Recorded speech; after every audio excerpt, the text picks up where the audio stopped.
Hello and welcome back for another video. In this one, I'll be breaking down all 30 NBA teams into 6 tiers for the 2023-2024 season, ranging from the tanking tier all the way to title contenders. I made a similar video last season, but with all the off-season moves, the tiers are bound to change. So without further ado, let's break down some NBA tiers.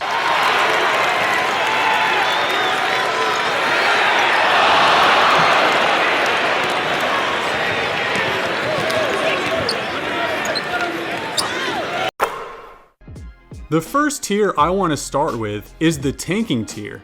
Now I only see 2 teams thinking, we don't care how many wins we get this season, we only care about player development. And those would be the Portland Trail Blazers and the San Antonio Spurs. Portland is starting a fresh rebuild post Damian Lillard era, so they most likely will just test the waters this season and see what they have with their young core of Scoot Henderson, Anthony Simons, Shaedon Sharpe, and DeAndre Ayton. For the Spurs, they are more developed as a team, but their main priority is their new rookie franchise cornerstone, Victor Wembanyama. Now, I don't know how many back-to-backs Victor will play, or if he'll even play 60 games, but I do know the Spurs will be a fun and interesting team to watch this season, and if everything goes right, they can move up a tier as well later on. The next tier I want to discuss is the rebuilding tier, and here we have 6 teams. We have the Jazz, the Hornets, the Magic, the Pistons, the Pacers, and the Rockets.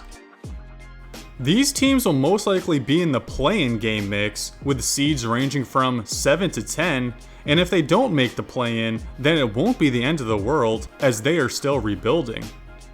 If I had to pick 2 teams from the rebuilding tier to make the play-in, then I would choose the Orlando Magic and the Utah Jazz.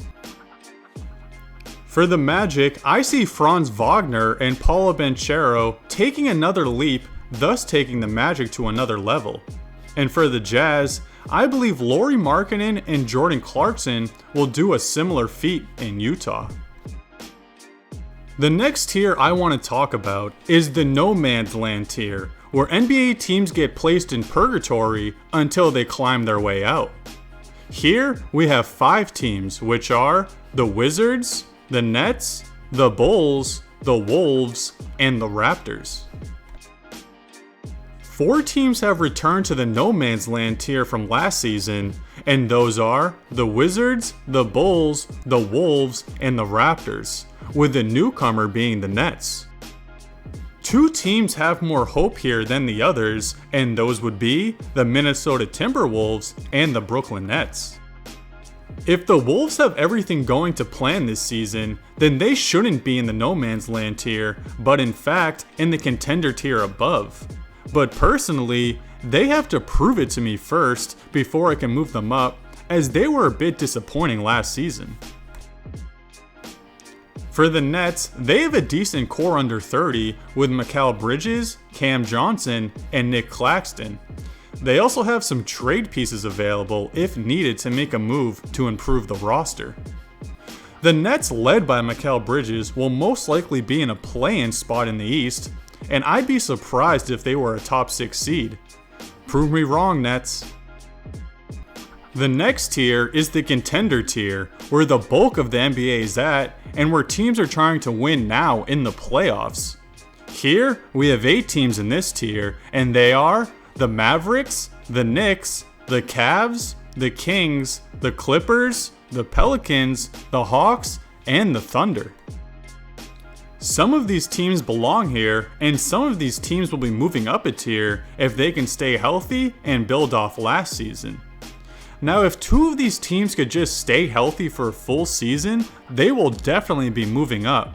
And those 2 are the LA Clippers and the New Orleans Pelicans.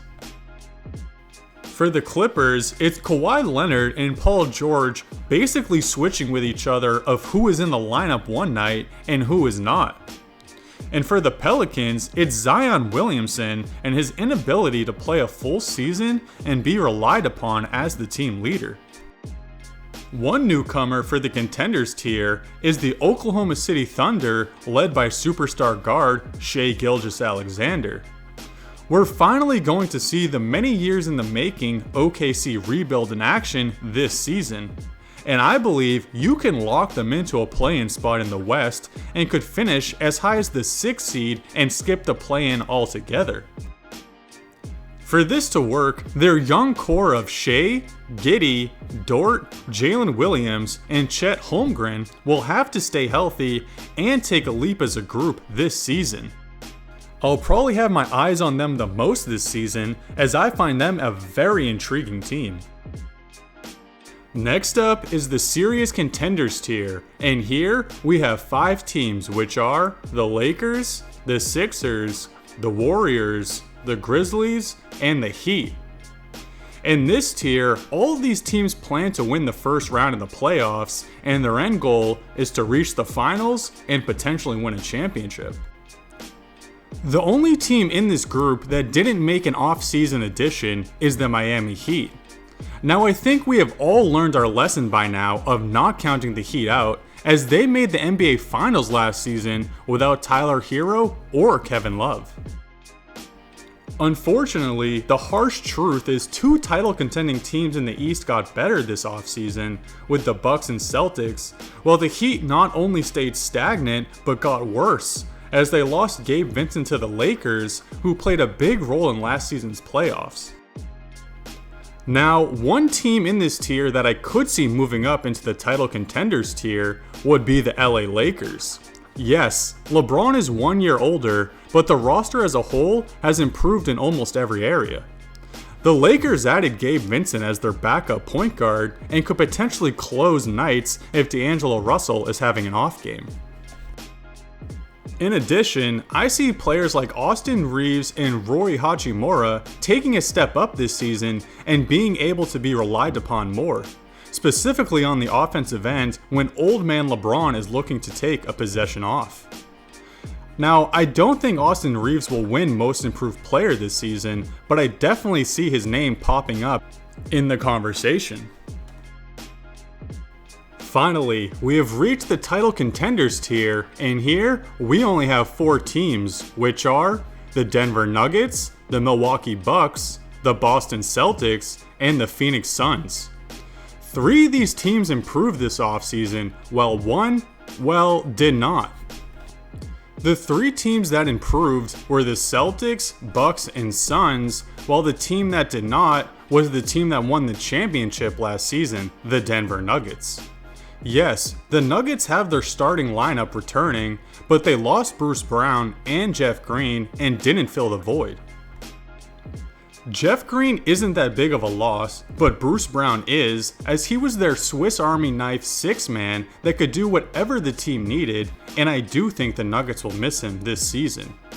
The other title contending West team is the Phoenix Suns, because of the offseason moves they made.